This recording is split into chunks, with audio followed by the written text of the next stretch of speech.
Welcome to Conversations from St. Norbert College, a program that encourages good discussion in our community on today's local and global issues. Now, your host for Conversations from St. Norbert College, author, professor, and nationally known sports economist, Dr. Kevin Quinn. Welcome to Conversations from St. Norbert College. I'm Kevin Quinn. Our special guest is former Green Bay Packers general manager Ron Wolf, who was the mastermind behind one of the greatest turnarounds in NFL history. Wolf brought the word title back to Titletown, winning the Super Bowl in 1997 and creating a winning culture with the likes of Brett Favre and Reggie White that hadn't been seen here since the Lombardi era. So, welcome. Thank you for Well, thank you very much. Here. That's very nice of you. I'd like to ask you first about not so much the Packers, but your years with Oakland. You were the personnel director for Oakland at the time of Super Bowl II, which was Lombardi's last game with the Packers. Did you ever meet him? I never had the pleasure of meeting him. It was a little bit different era in those times because it was the AFL against the NFL, and there was a lot of competition in that area, and so it was very important that you win the game. That was the whole deal. So no, I never had the opportunity to meet him at that game. I did have occasion in 1962, however, to meet him up here in Green Bay. I was a young reporter with a thing called Pro Football Weekly. Cool. And I'll never forget in the locker room, the Packers won every game. I attended 3 games here, and someone asked him a question, and he said, "What kind of bleeping question is that?"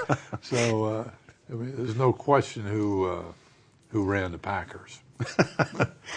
Well, it must have been something to be across the field from him. I mean, by the time 1968 or so came around, he was already, a legend. But so were the Raiders. You started with them in the early years of the NFL or the AFL, rather. Right, 1963. I started with them. That was Al Davis's first year. Yeah. And we had an opportunity to come in, and the same situation with Oakland. They were really and truly a very poor football team, and Al changed that the mindset and changed the culture there. And in 1967, the Raiders went 13-1, and that run lasted almost through 1990, from 67 through 90, constantly winning. That was an amazing franchise, and it had some amazingly interesting personalities on the field and on the sidelines. What do you remember about those crazy years? It was the 60s and the 70s. And I just remember how good the players were. I mean, there was a commitment to there's a commitment to excellence, which they borrowed. I've discovered after coming here from Lombardi, but there was a commitment to be a member of the Raiders, and that was by everybody in the football operation. It was a fun time. There was only one focus, and the focus was football, and to get the team better. People were working to make the team better each and every day, and the players, you say, were characters. We had some really great players during my time there, and some of whom are not in the Hall of Fame that should be, but there are a lot who are in the Hall of Fame. Jim Otto, who's a Wisconsin native, was a center for the Raiders all the way through the 60s and part of the 70s. And so that's a tribute to your ability to select them as much as anything else.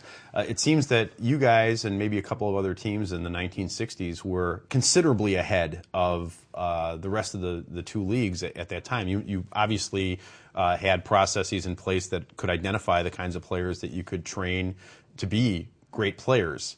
From what I've read, back in those days, it was kind of a seat of the pants situation through the 50s until maybe computers came into being. What was that like? We tapped certain areas that for some reason, the NFL didn't. And with that, we were able to, I think, get a little bit better football player.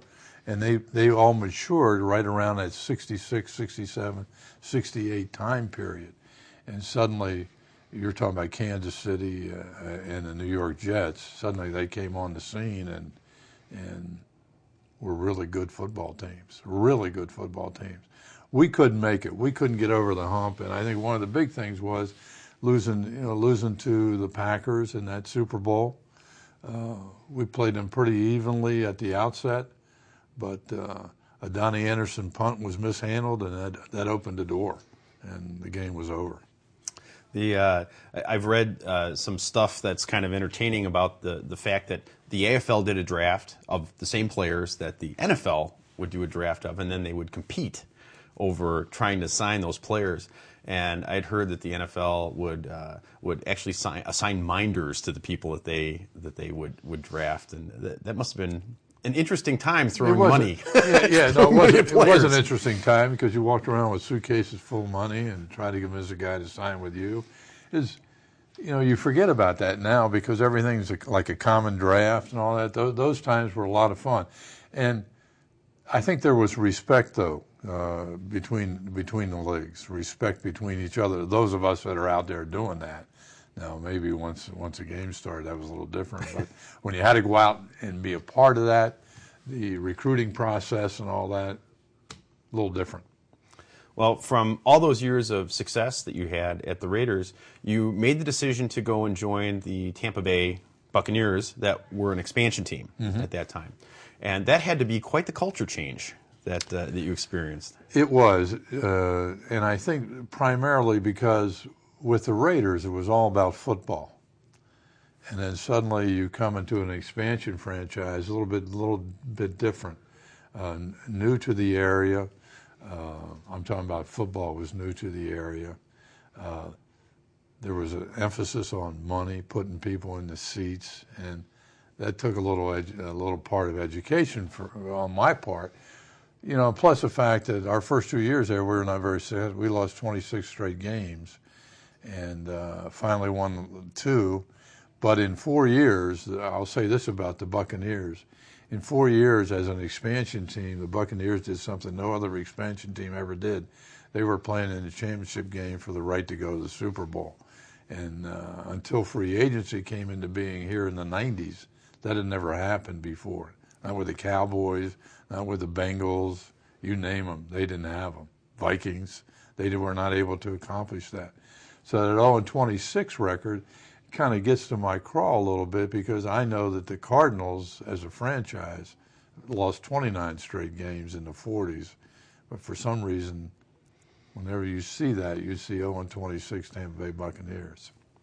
My father grew up in Chicago, and he was on the South Side. He was a Cardinals fan, and he never quite forgave anybody who was a Bears fan, even after the Cardinals moved to St. Louis and then to Phoenix.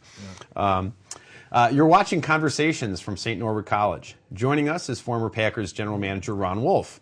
We're talking about his legacy in the NFL and what keeps his interest now that he's away from the pro football spotlight. And I want to ask you a couple of questions about that. But I'll start with a factoid that came up. Even the most avid Packer and NFL fans might not know that you served with Army intelligence in the 1950s. That's right. I did. What were you doing?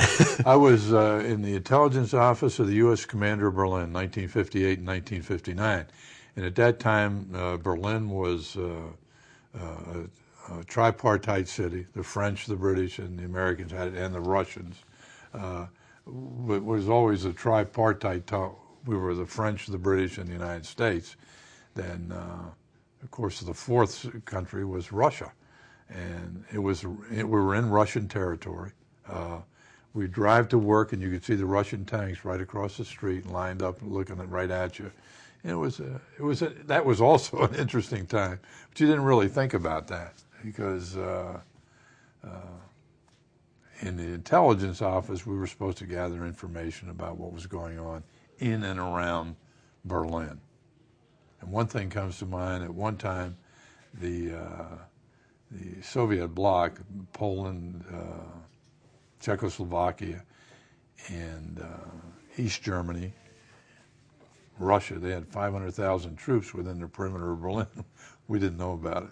So, wow, that's hard to keep that a secret. That is it's amazing we didn't know about it, but we didn't know about it. Well, it all blew up a few years later with the Berlin Wall. The wall going down, the wall going up, and the wall coming down. So what kind of things does an operative do? I mean, we've all read the Robert Ludlum novels and that sort of thing. I suspect it's a little less glamorous than that. Yeah, no, I wasn't an operative. No, I was just one of those little people that sat in there and moved messages from one corner box to another corner box, that type of thing. It's so different now with all the electronic. I would gathering. think so. I would think so. We relied a lot on refugees coming across and talking to us, telling us what was going on, and I'm sure a lot of that was embellished as well. You know. So, were there any lessons that taught you in football personnel? You know, I don't think so. One thing that was really interesting, though, was they had to change over when I was there, where at the time I was in the intelligence office of the U.S. Commander of Berlin, the Army ran Berlin and ran the intelligence aspect of Berlin. But when I left in 1959, that was turned over to the Central Intelligence Agency. That's a little bit different mindset. Yeah, a little different. The CIA guys back then were all a bunch of Ivy League grads, if I'm not mistaken. Or Naval Academy. Or Naval Academy grads. Yeah. And they probably weren't too crazy about the Army way of doing things. Would be. I'm sure, but, you know, again, I was just a little spoke in the wheel. That's all. Well, before that, you'd grown up near Gettysburg, if I'm not mistaken. A little, about 24 miles from Gettysburg, yeah. And after that, you studied history at the University of Oklahoma. Correct. So, what sparked your interest in history? Was it your time in Europe, or had you always been interested in that because you grew up near the battlefields? I think it's probably both. I think it was trying to understand exactly what happened, and I've become fascinated with the Civil War and World War II. Part of that comes from my time in Berlin, trying to understand just exactly what happened there from a military standpoint, and the same thing in the Civil War, being close to Gettysburg. But the Civil War is one of the more difficult wars, I think, to sort of follow what was going on, because it wasn't just what was going on in the battlefields, it was the politics of it. Certainly, exactly. And so I find that pretty interesting. Yeah, what interested me about the Civil War, and I've done this since I retired, is I would take a certain segment, for example, Pickett's Charge, and read every book I could possibly get on Pickett's Charge, and then go up to Gettysburg and walk that. You know, and you would see, and then you could really appreciate what took place that day. And, you know, and one of the great things that fascinates me about history is where did these people come from before they emerged at the particular time our country needed them to appear as generals or leaders of troops and things like that, like George Custer. If he doesn't appear on that battlefield, there's the third day, there's a good chance that charge of Pickett would have been successful. And those things that really interest me. One of the things that I've discovered in looking at history is how individual, small, tiny acts can have ramifications that last centuries sometimes. So let's get back to the Packers. You came to the Packers in 1991. Mm-hmm. And as you said in one of your books, it was football's graveyard. that you point out the team was 19th of 28 in attendance and had lost 17 of their last 21 games. And I guess the question I ask is, you were with the Jets. Why would you make that move? It was an opportunity to do something I believed I could really do. And I was convinced at my age when I came here that I would never get an opportunity to run another franchise because people were going young. Until George Young, no pun intended, was hired with the New York Giants. And then, well, you know, maybe there's a chance here. Maybe there's an opportunity that someday I can come to a place. And I was very fortunate to have the opportunity to come here. Well, the NFL's landscape was beginning to change in the late 80s. The economic landscape was beginning to change in the late 80s and early 90s. And it culminated with the labor agreement, the collective bargaining agreement in 1993, which has served the league very well for quite a while now. That brought free agency, the salary cap, or changes in free agency and the salary cap, et cetera. But here you were, all this was in the air. What was it like to work in Green Bay that was not as organizationally tight, perhaps, as you had been used to in that kind of an environment? When you come to Green Bay, I was not fully aware of the significance of the history of the Green Bay Packers till I got here. And after I got here, it was like you're like living in a history book. Every time you turn around in the office, you're bumping into something that you were not aware of. I mean, you see the great players that played here. Just you can name the names. I mean, right away there's an association. When you hear that name, you know that guy was a member of the Green Bay Packers. I mean, this is a rare thing that the Packers possess. And these names that are in that stadium, that are in the Hall of Fame, I mean, that is a great group of people. And from a player's standpoint, great association. Has to be, in my opinion, has to be the best players in the Hall of Fame from name recognition. When you hear the name, you know automatically, when you hear the name Don Hudson, Paul Horney, Willie Davis. I mean, right away, Jim Taylor. You could go on, Clark Hingle. It's fascinating. So that was what the thrilling point to me was, here you have all this history here. Let's take advantage of that. Well, by the same token, at that point in the Packers' history, the early 90s, a lot of what people were still remembering were the glory days of the 1960s. And if you look at the coaching staffs and some of the other folks that were associated with the team, they were from that era. So there must have been some need to point the way forward and say, okay, the 60s were the 60s and we revere them, but we have to go ahead. Was that a difficult thing to manage? I'm not sure that it was, no, but it required some rethinking on my part as well, because I grew up thinking that in order to be successful in the NFL, you have to have a strong defensive coach as your head coach. Chuck Noll, Tom Landry, Don Shula, people of that ilk. But then suddenly, in the 80s, Joe Gibbs appears, Dan Reeves appears, Bill Walsh appears. So now you say, well, wait a minute. This isn't necessarily the case. So looking around to try to figure out who would be the best head coach for the Packers was pretty simple. It was Mike Holmgren. And we're very fortunate that he came with us. He did. How did you convince him that this was the job? I think he was part historian as well. I mean, the history of the Green Bay Packers played an important part of that. Plus, we had an opportunity. The two of us had an opportunity that if we failed, then the only people we could blame were each other. I mean, we couldn't point, they didn't let us do this or we didn't let us do that. No, it was we were permitted to do what we had to do. He was coaching the team and I was bringing the players, so we had to succeed. Unfortunately, we did. Well, the turnaround is legendary because you went from the doghouse to the penthouse. After the 1996 season, the 1997 Super Bowl, you guys won it. And I remember being in Green Bay. It was like the liberation of Kuwait City that night around here, despite it being quite cold outside. What were the keys? What were the few things that you focused on to make that amazing turnaround occur? Well, I think number one is in order to be successful in the National League, you have to have a quarterback. And if you don't have a quarterback, it's like going to work every day knowing you're not going to be successful. In our business, you're not going to win a game. If you pitch a shutout, you're still not going to win the game from a defensive standpoint. So you have to have a quarterback, and we're very fortunate in being able to obtain a player who I think will, without question, will be a first ballot Hall of Famer. And sometime. A legendary, he's one of the legendary names now when you think of the Green Bay Packers. And that did it as far as I was concerned, getting the quarterback, having the coach in place.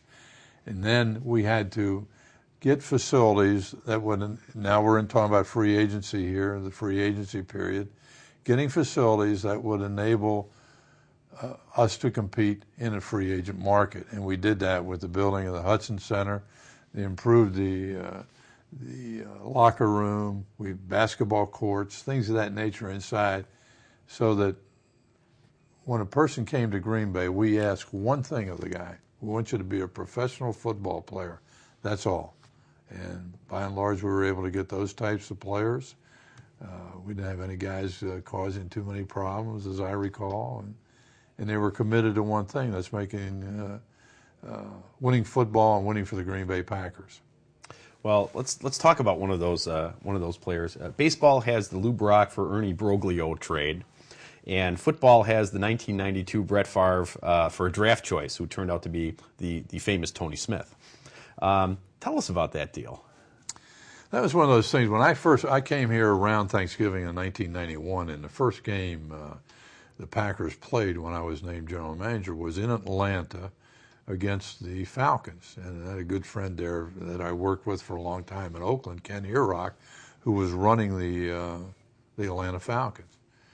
And as I was sitting there, he tells me if I want to see Brett Favre throw, I have to look at him now because they won't let him throw when the team comes out on the field. So I knew right away that we had an opportunity to acquire Brett Favre. And from that point on, I worked towards that. I think the trade was culminated in February of '92, and I must have talked to Ken 4 or 5 times every week until we got the deal done. Wow. Well, you had tried to draft Favre a year earlier, right? When you were with the Jets. When we were with the Jets, right? We had him rated the best player in the draft, 1991 draft, which has turned out he is the best player in that draft. But fortunately for me, the Jets had used the number 1 in the supplemental draft, and they didn't have a number 1, or they would have picked him.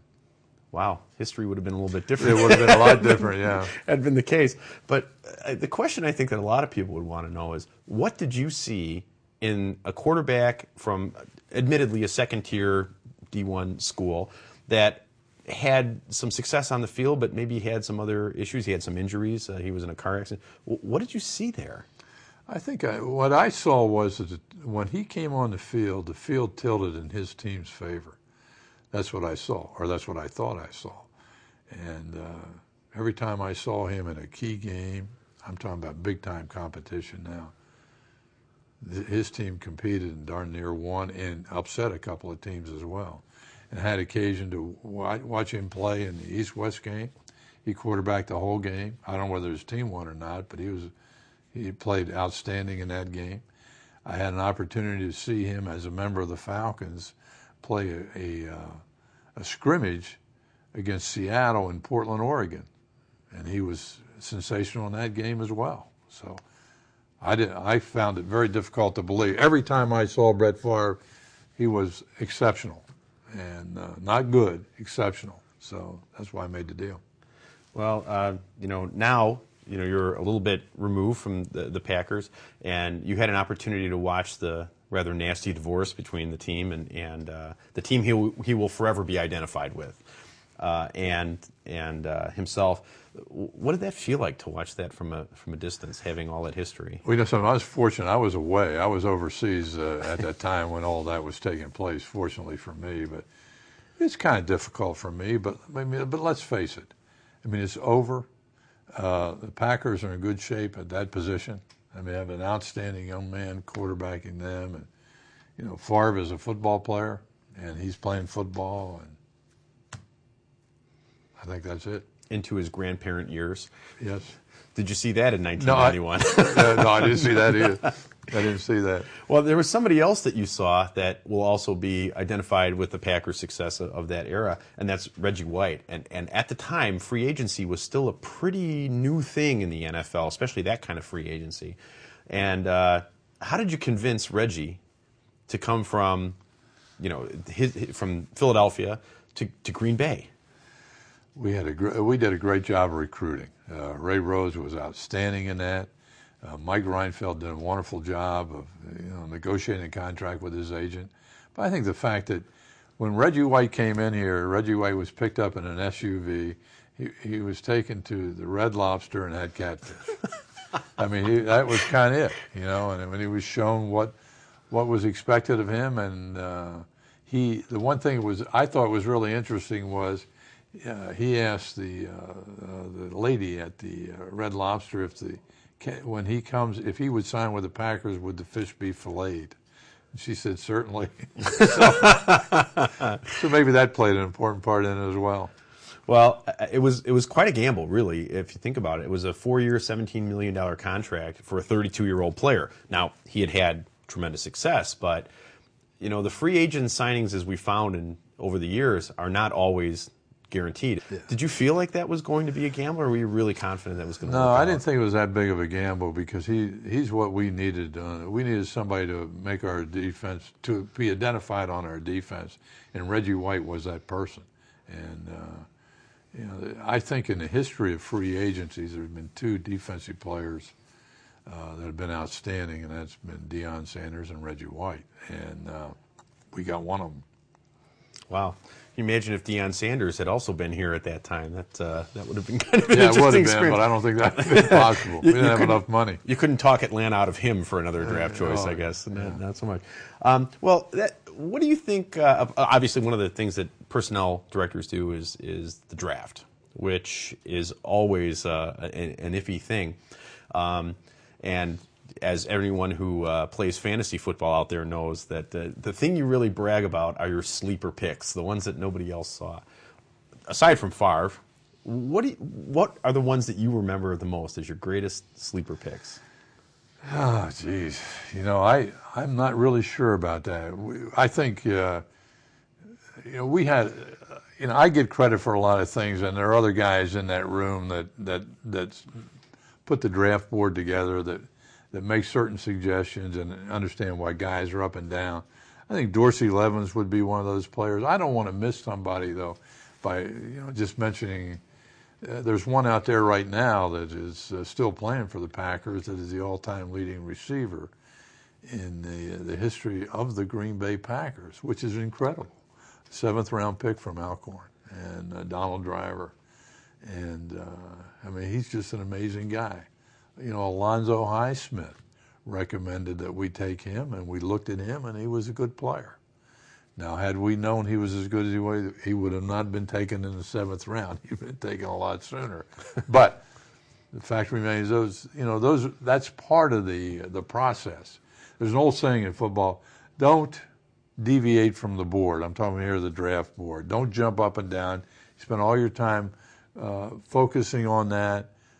Make sure that you don't jump one player over the other, because if you do, it'll jump up and bite you in the rear end. And if you do that, usually the board works itself out. And of course, I have to ask the opposite side of that question. Are there any busts that you can think about that you kind of laugh about now? Yeah, and again, it's what I talked about earlier, is when I decided to jump the board, rather than let the board tell me who to pick, because I spent so much time assembling that thing, and when you jumped it, I'm not sure we have enough time, though, to talk about all those. Well, I think probably people will only remember the good ones, not the bad ones. Well, I think that's true. But the object is, in spite of all the other things, the object is to win the game. And we were able to do that. Well, one final question, time is almost out, is the NFL is sort of at a crossroads right now. What do you see for the future of the league? You have soccer is on one flank. People would rather stay at home and watch it, etc. What do you see for the future of its business model? Or do you think the business model is largely going to remain the same? Well, I think it'll remain the same. The game is a fascinating game. It's played by exceptional people that are involved in it, tremendous athletes. It's exciting. You can't beat the excitement of being at a stadium, rooting for your home football team. I've never seen anything like that, particularly here in Green Bay, Wisconsin. I mean, one thing in life a person has to do is attend a pro football game at Lambeau Field. There isn't a situation like that anywhere else in the National Football League. And I'm not sure there's a situation like that anywhere in collegiate football, because it's a rare experience. And I think because of the popularity of the game, because of the nature of the game, the NFL doesn't have any problems in that regard. Well, it's going to be an interesting thing to see that all play out. And unfortunately, we're out of time. I really want to thank you, Ron. This has been a wonderful experience. Thank you very much for having me on. I hope you enjoyed our show today. I know I did. Until next time, I'm Kevin Quinn. Best wishes for good conversations from St. Norbert College.